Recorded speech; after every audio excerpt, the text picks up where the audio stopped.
Before I get to the news, I want to tell you about See Here. It's a new outlet for discovering the arts across Western North Carolina. Through video, podcasts, and written stories, I bring you inside local music, dance, theater, visual art, and contemporary literature. See Here just launched, and you can get in on the ground floor by subscribing to our newsletter for free. Just go to seeherewnc.com, and I'll see you at See Here.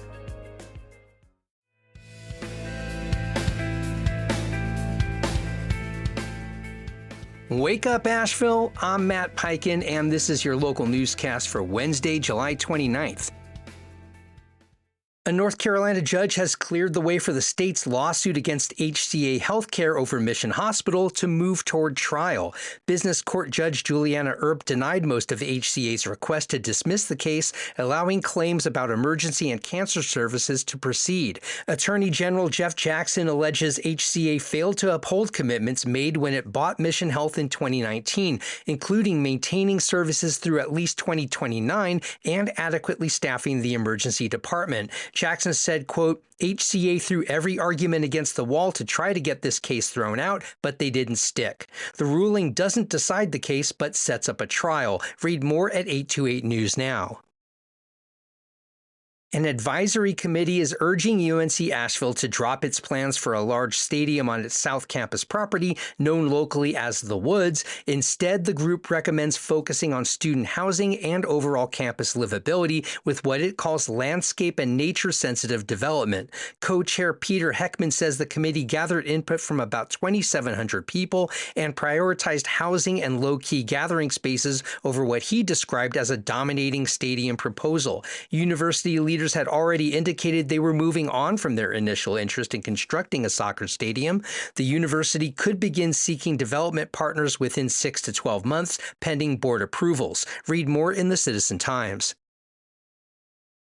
AB Tech will receive more than $29 million in federal disaster recovery funds to build a new workforce training center called the Futures Factory. The money is part of a $34 million U.S. Economic Development Administration package to help Western North Carolina recover from Tropical Storm Helene. The 70,000 square foot facility at Biltmore Park West will focus on education, research, and job training. By 2035, it's expected to train 800 workers a year and create more than 2,700 jobs. Other grants support projects in Murphy, Cullowhee, and several regional agencies. Read more in the Citizen Times.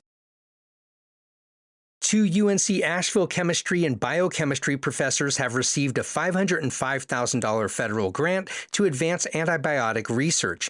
Amanda Wolf and Ryan Steed were awarded a competitive academic research enhancement award from the National Institute of Allergy and Infectious Diseases, which is part of the National Institutes of Health. The 3-year grant supports work on targeting bacterial energy production to fight multi-drug resistant infections. Each year, 5 undergraduates will take part in paid research and training with collaboration from the University of Massachusetts at Amherst. Read more in the Mountain Express.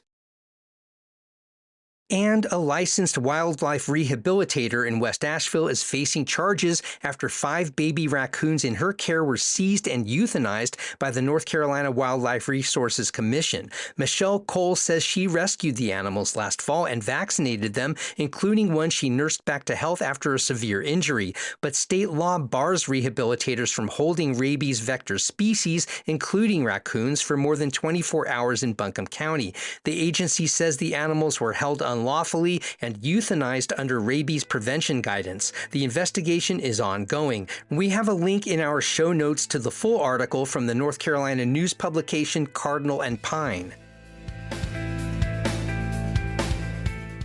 If you've made Wake Up Asheville part of your local news diet, I would really love it if you helped our show by doing 2 things. First, give us 5 stars on Apple Podcasts or Spotify, and please say a couple lovely things about the show.